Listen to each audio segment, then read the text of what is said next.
ছাত্ৰ ছাত্ৰীসকল, মই তোমালোকক বতাহৰ কাৰ্য পঢ়াইছোঁ, নদীৰ কাৰ্য পঢ়াইছোঁ। এতিয়া হিমবাহৰ কাৰ্য, হিমবাহ মানে বৰফ, হয় নে নহয়? বৰফ গলিলে যিটো হয় সেইটোকে হিমবাহ বুলি কোৱা হয়। বৰফ গলি অহাৰ পিছত তোমালোকে বৰফেৰে ঢাকি থকা ঠাই দেখিছা। তোমালোকে সচৰাচৰ নেদেখিলেও তোমালোকে ফটোত দেখিছা, ভিডিঅ'ত দেখিছা, হয় নে নহয়? হিমবাহৰ কাৰ্য মানে বৰফেৰে ঢাকি থোৱা ঠাই, বুজি পাইছা?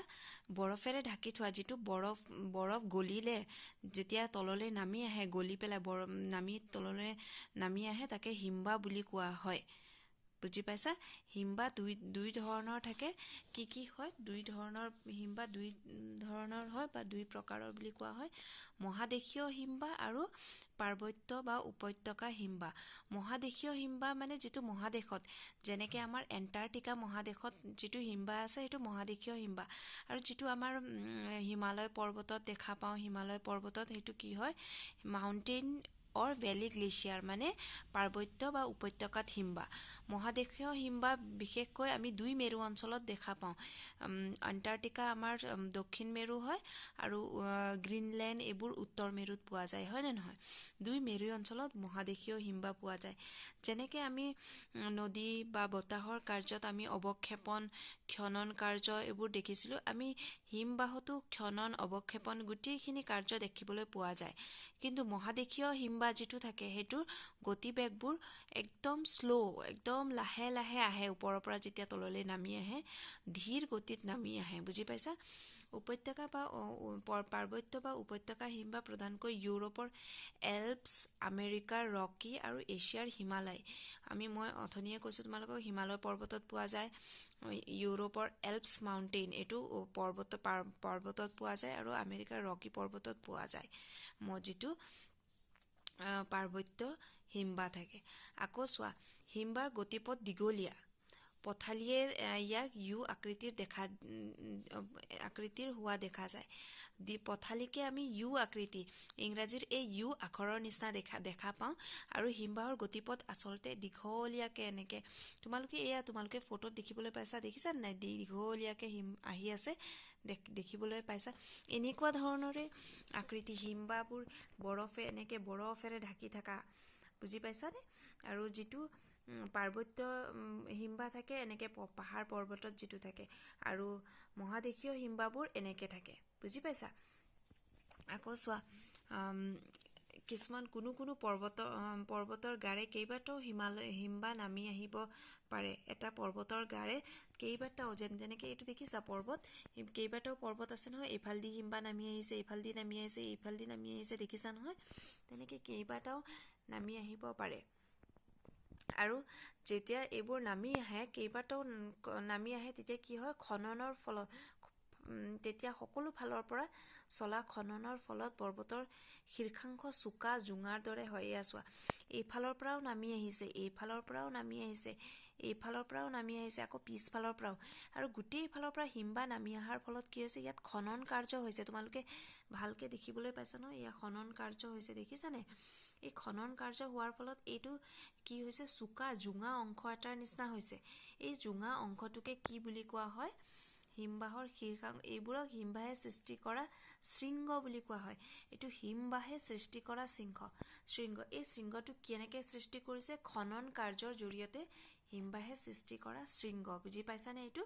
এইটো ইংৰাজীত কি বুলি কোৱা হয়? গ্লেচিয়েল হৰ্ণ বোলা হয়। ইংৰাজীত গ্লেচিয়েল হৰ্ণ বোলা হয়। এল্পছ আৰু হিমালয় পৰ্বতত এনে ক্ষয়জনিত জোঙা অংশ বহুত আছে। হিমালয় পৰ্বততো এনেকৈ জোঙা অংশ বহুত আছে। তোমালোকে যদি কিবা পাহাৰীয়া অঞ্চলত ফুৰিব যোৱা, উত্তৰাখণ্ডত যোৱা বা ছিকিমত যোৱা, তেতিয়া হিমালয় পৰ্বতৰ এনেকুৱা ধৰণৰ অংশ বহুত দেখিবলৈ পাবা। বৰফেৰে এইবোৰ অংশ কি হয়? বৰফেৰে ঢাকি ৰখা অংশ। তোমালোকে ছিকিমৰ ওখ ঠাইত গ'লেও এনেকৈ বৰফ পাবা, আৰু এই বৰফেৰে ঢাকি থোৱা অংশ। আৰু বৰফ যেতিয়া গলি আহে, তেতিয়া এই খনন কাৰ্যবোৰ হ'লে এই এনেকুৱা ধৰণৰ হিমবাহীয় শৃংগ দেখিবলৈ পোৱা যায়, বুজি পাইছা? আৰু হিমবাহৰ গ্ৰাব, যেতিয়া হিমবাহ গলি আহিছে, দেখিছানে? গলি অহাৰ ফলত হিমবাহীয় গ্ৰাব, আৰু হিমবাহেও যেতিয়া তললৈ খনন কাৰ্য কৰে বহুত ধৰণৰ পদাৰ্থ আনে, পদাৰ্থ কঢ়িয়াই আনে, বহুত বৰফৰ উপৰিও বহুত পদাৰ্থ কঢ়িয়াই আনে। এনেধৰণে কঢ়িয়াই অনা বৰফৰ বাহিৰে অন্য পদাৰ্থবোৰক সামগ্ৰিকভাৱে গ্ৰাব বুলি কোৱা। যেতিয়া খনন কাৰ্য কৰি আহে বৰফৰ বাহিৰেও যি অন্য পদাৰ্থ আহে, যেনেকৈ মাটি খনন হয় নহয়, অন্য পদাৰ্থ আহে, তাকে কি বুলি কোৱা হয়? গ্ৰাব বুলি কোৱা হয়, হিমবাহীয় গ্ৰাব বুলি কোৱা হয়। হিমবাহীয় গ্ৰাব 4 ধৰণৰ চোৱা: পাৰ্শ্বগ্ৰাব, ভূমিগ্ৰাব, মধ্যগ্ৰাব আৰু প্ৰান্তগ্ৰাব। বুজি পাইছা? পাৰ্শ্বগ্ৰাব মানে কি হয়?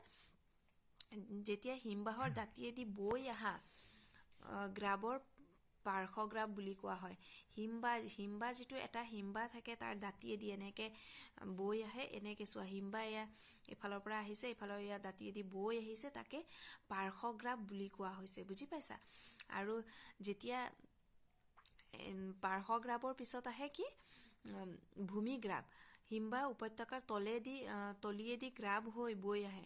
হিমবাহ উপত্যকাৰ এটা উপত্যকাৰ তলিয়েদি, এই তলেদি যেতিয়া নামি আহে, তেতিয়া মানে উপত্যকাৰ কাষেদি এনেকুৱা এটা, ধৰি লোৱা এনেকুৱা ওখ পাহাৰ আছে, পাহাৰৰ এই কাষেদি নামি গৈ আছে, তাকে কি বুলি কোৱা হয়? ভূমিগ্ৰাব বুলি কোৱা হয়। যেতিয়া ভূমিত নামি আহে, ভূমিগ্ৰাব বুলি কোৱা হয়। আৰু আকৌ চোৱা, কেতিয়াবা কোনো বিশেষ ঠাইত দুইফালৰ পৰা অহা দুটা হিমবাহ লগ হ'ব পাৰে। ইয়াত দেখিবলৈ পাবা, এইফালৰ পৰা এটা হিমবাহ আহিছে, এইফালৰ পৰা ইয়াতে লগ হৈছে। দেখিছানে? এইটো দেখিছা? ইয়াত কাৰচিন দি দেখুৱাই দিয়া আছে। দুইফালৰ পৰা অহা দুটা হিমবাহ লগ হ'ব পাৰে, তেতিয়া কি হয়? এইটো মধ্যগ্ৰাব হয়। এয়া কাৰচিন দি তোমালোকক দেখুৱাই দিয়া আছে। দেখিছানে মধ্যগ্ৰাবটো? দুইফালৰ পৰা দুটা হিমবাহ আহি লগ হোৱাকে কি বুলি কোৱা হৈছে? মধ্যগ্ৰাব বুলি কোৱা হৈছে। বুজি পাইছা? আৰু মধ্যগ্ৰাবৰ পিছত কি হয়? তোমালোকে মধ্যগ্ৰাবৰ পিছৰ গ্ৰাফটো কি দেখিছা? প্ৰস্থগ্ৰাব মানে এই লাষ্টৰটো প্ৰস্থগ্ৰাব, যিটো হিমবাহৰ শেষ সীমাত জমা হোৱা। হিমবাহৰ শেষ সীমাত জমা হোৱাৰ কাৰণে এইবিধ গ্ৰাবক কি বুলি কোৱা হয়? প্ৰস্থগ্ৰাব আখ্যা দিয়া হয়।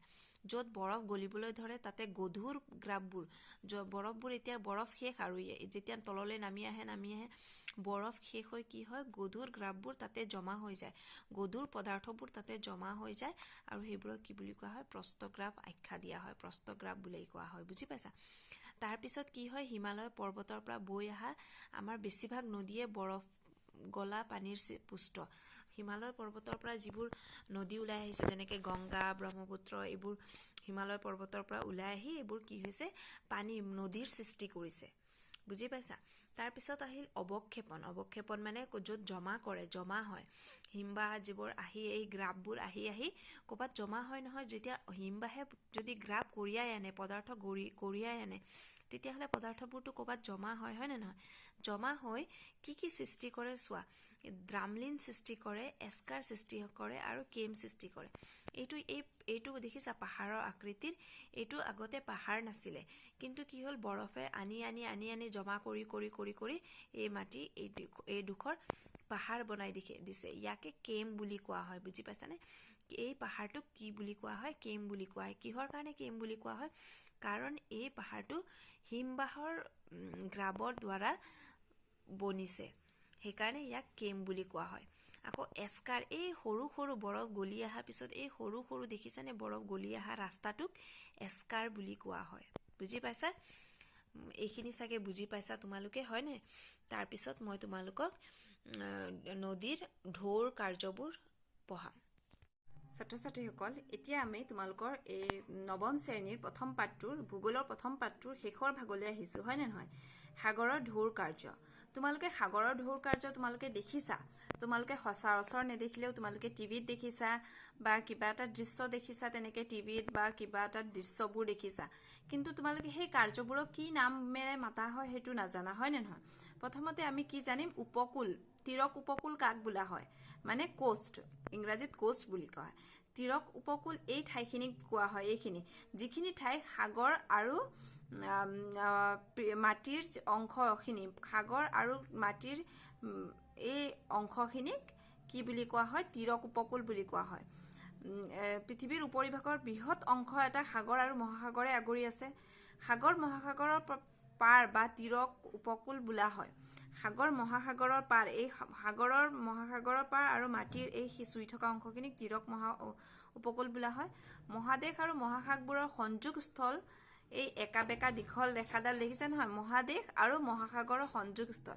এই ৰেখাক উপকূল ৰেখা বুলি কোৱা হয়, মানে কোষ্ট লাইন। উপকূল ৰেখা মানে কোষ্ট লাইন। পৃথিৱীৰ উপকূল ৰেখাৰ সৰ্বমুঠ দৈৰ্ঘ্য হৈছে 0.5 নিযুত কিলোমিটাৰ। বুজি পাইছানে? আৰু এই উপকূল অংশবোৰক, তীৰক উপকূল অংশবোৰত কিহে কাৰক, বৈহিক কাৰক বেছি থাকে, হয় নে নহয়?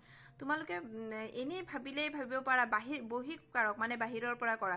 বৰষুণৰ কাৰকৰ কাৰণে ইয়াত বেলেগ বেলেগ ধৰণৰ মাটিৰ সৃষ্টি, আয়ৱৰ সৃষ্টি হয়।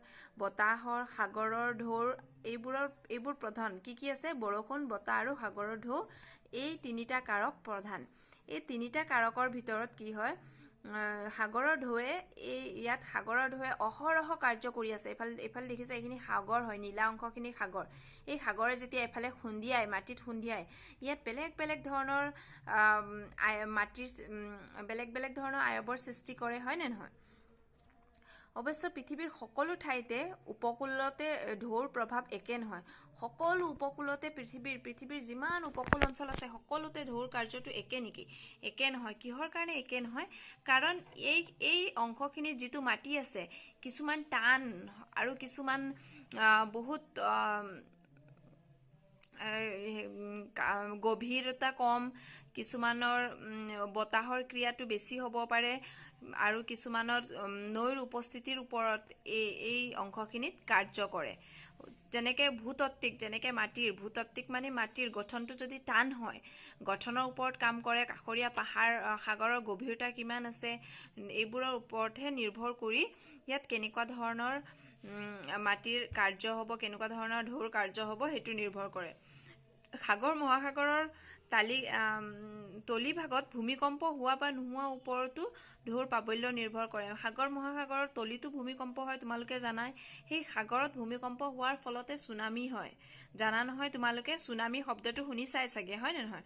যেতিয়া সেই ঢৌবোৰে বহুত ডাঙৰ ৰূপ লয়, তেতিয়া চুনামি হয়। আৰু চুনামি কেতিয়া হয়?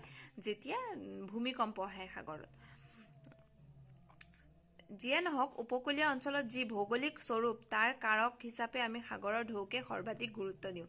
এই উপকূলীয় অঞ্চলবোৰত যেনেকুৱা স্বৰূপ হয়, এই মাটিবোৰ যেনেকুৱা ধৰণৰ আকৃতি লয়, সেই আকৃতিৰ কাৰণটো কিহৰ কাৰণে? সাগৰৰ ঢৌৰ কাৰণে। সাগৰৰ ঢৌৰ কাৰ্য কৰি থকাৰ কাৰণে ইয়াৰ আকৃতিবোৰ বেলেগ বেলেগ হয়।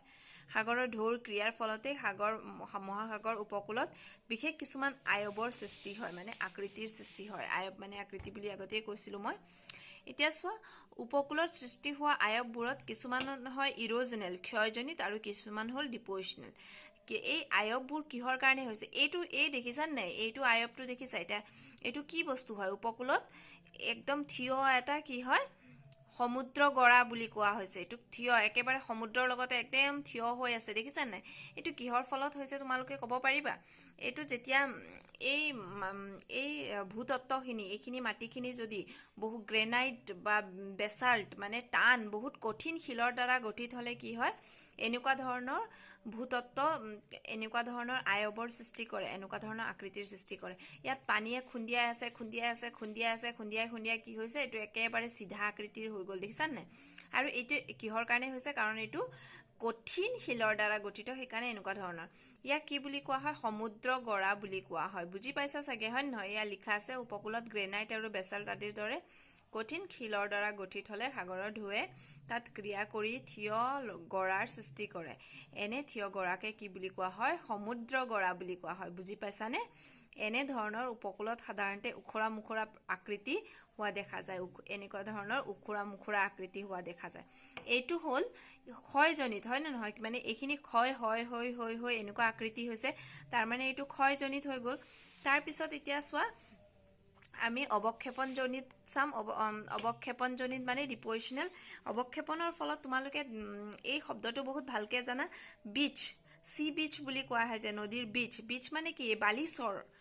যিখিনি বালি পানীয়ে ঢৌৱে আনি কি হয় বালি জমা কৰি যায় নদীৰ কাষত পানীৰ কাষত ঢৌৱে আনি বালি জমা কৰি যোৱাকে অৱক্ষেপন বুলি কোৱা হয় নে নহয় তাৰপিছত কি হয় একদম ডাঙৰ বালিচৰ এটা গঠন হয় তাকে সি বিচ বালিয়াট বা বিচ বুলি কোৱা হয় বালিয়াট বুলি কোৱা হয় অসমীয়াত আৰু ইংৰাজীত কি বুলি কোৱা হয় বিচ বুলি কোৱা হয় বুজি পাইছা আৰু ইয়াত সাগৰৰ উত্তাল তৰংগ যেতিয়া সাগৰৰ পানী এনেকে আহে এনেকে সাগৰত তোমালোকে মন কৰিছা চাগে হয় নহয় এনেকে সাগৰৰ পানী কি হয় এনেকে বালিৰ ফালে আহে হয় নে নহয় এই আহাটোক শ্বাস বুলি কয় উত্তাল তৰংগ এই আহাটোক শ্বাস বুলি কয় আকৌ পানীখিনি যেনেকে এনেকে আহে নহয় আকৌ গুচিও যায় নহয় তোমালোকে সাগৰত মন কৰিছানে পানীখিনি একদম স্পীডত আহে আকৌ এনেকে গুচি যায় এই জোৱাখিনিক বেকৱাছ বুলি কয় উভতনি ঢৌ বুলি কয় আৰু আহাখিনিক শ্বাস বা উত্তাল তৰংগ বুলি কোৱা হয় জোৱাখিনিক উভতনি ঢৌ বুলি কোৱা হয় এনেধৰণৰ তটৰ বালি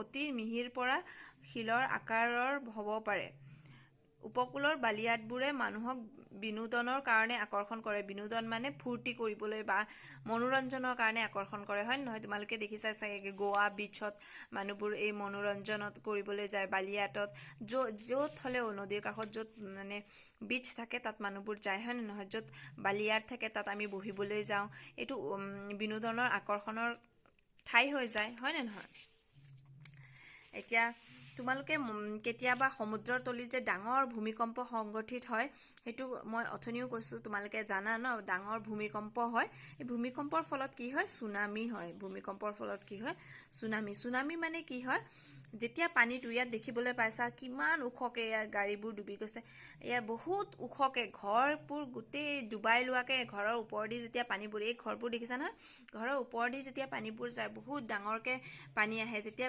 এইটো কেতিয়া আহে যেতিয়া সমুদ্ৰত যেতিয়া ভূমিকম্প হয় ভূমিকম্প হ'লে পানী তেনেকে ওপৰলৈ উঠি আহে আৰু গোটেই চাৰখাৰ কৰি যায় মানুহ সম্পত্তি গোটেই মানুহ নাইকিয়া হৈ যায় মানে ইমান ওপৰত পানী যে গ'লে মানুহ বাচিব বুলি ভাবা নেকি তোমালোকে নিজে ভাবা তোমালোকে ঘৰৰ ওপৰেদি পানী গৈ আছে মানুহ বাচিব জানো কোৱাচোন নাবাচে নহয় হয় নহয় আৰু এইটো কি হয় হঠাতে হয় একদম ভূমিকম্প হোৱাৰ লগে লগে মানুহে ধৰিবই নোৱাৰে কেতিয়া আহিলে সুনামিটো বুজি পাইছা সুনামি কি বস্তু হয় এতিয়া এইখিনি শেষ হ'ল এইখিনি চাগে বুজি পাইছাই সামৰণি দিছে ইয়াত সামৰণিত আমি ইয়াত কি দিয়া আছে জানানে আমি যিখিনি পঢ়িলোঁ যিখিনি বহী কাৰকসমূহ পঢ়িলোঁ এই বহী কাৰক গোটেইখিনি নহয় এইখিনি 4টা কাৰকহে পঢ়িলোঁ আমি কি পঢ়িলোঁ নদীৰ কাৰ্য বতাহৰ কাৰ্য হিমবাহৰ কাৰ্য আৰু কিহৰ কাৰ্য পঢ়িলোঁ আমি এইটো এই বতাহৰ কাৰ্য তাৰপিছত পঢ়িছোঁ আমি সাগৰৰ ঢৌৰ কাৰ্য হয় নহয় এইখিনি আৰু বহুত বহী কাৰক আছে এইখিনিৰ বাহিৰেও বহুত বহী কাৰক আছে ইয়াত 4টা বহী কাৰক দিয়া হৈছে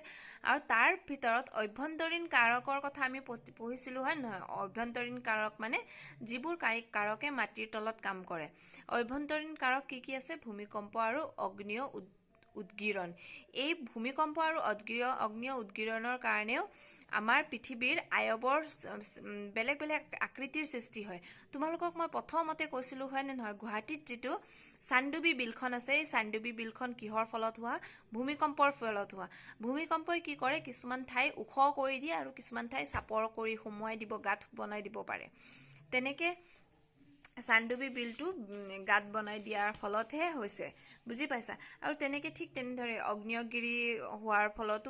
উদগীৰণ হোৱাৰ ফলতো বহুত ধৰণৰ আকৃতি সৃষ্টি হয় ভূপৃষ্ঠত সেই পৰিৱৰ্তনকে আমি কি বুলি কওঁ পৃথিৱী সদায় পৰিৱৰ্তনশীল একে হৈ নাথাকে এয়া চোৱা এই ফটোত তোমালোকে দেখিব পাইছা 1857 চনত ভূমিকম্পৰ ফলত সৃষ্টি হোৱা গুৱাহাটীৰ সমীপত চানডুবি বিল মই যিটো বিলৰ কথা কৈ আছো আৰু এইটো চোৱা 1950 চনত অসমত প্ৰলয়কাৰী ভূমিকম্পৰ ধ্বংসলীলাৰ ছবি কিমান ধ্বংস হৈছিল এতিয়া 1950 চনৰ ভূমিকম্প তোমালোকে যদি তোমাৰ বয়সীয়াল মানুহক কোৱা যোনে সেই 50 চনৰ ভূমিকম্প দেখিছিলে একদম বিৱৰণী ক'ব কিমান ভয়ানক আছিলে সেই ভূমিকম্পটো বুজি পাইছানে এইটো পাঠটো ইয়াতে সমাপ্ত হৈছে তোমালোকে প্ৰশ্ন উত্তৰ কিতাপতে আছে গোটেইখিনি পাৰিবা বুলি আশা কৰিছো আৰু যদি নোৱাৰা বুলি ভাবা তেতিয়াহলে মোক কমেন্টছ কৰি দিবা মই তোমালোকক প্ৰশ্ন উত্তৰখিনি কৰাই দিম দেই বুজি নাপালে তোমালোকে মোক সুধিব পাৰিবা